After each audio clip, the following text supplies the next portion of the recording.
নমস্কার, আমি অরচিষা গিরি। আমার আজকের নিবেদন পুতুল ভাঙা কবিগুরু রবীন্দ্রনাথ ঠাকুর।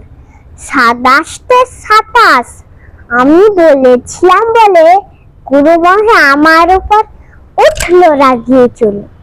মা গো, তুমি 5 পয়সায় এবার রাতের দিনে সেই যেন পুতুল খানি আপনি দিলেন কিনে। খাতা নিচে ছিল ঢাকা, দেখালেন এক ছেলে। গুরু মশাই রেগে মেগে ফেঁকে দিলেন ফেলে। বললেন, তোর দিন রাতে এত যত খেলা, একটু ওদের মন বসে না পড়াশোনার বেলা।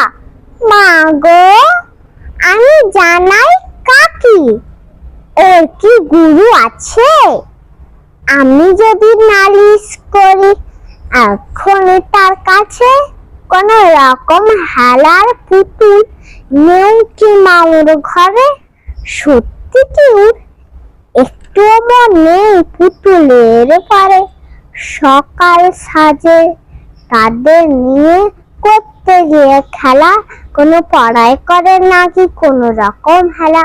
ও যদি সেই পুতুল নিয়ে ভাগেন কেহ রাগে, বল দেখি মা ওর মনে তা কেমন তরে লাগে। নমস্কার, ধন্যবাদ।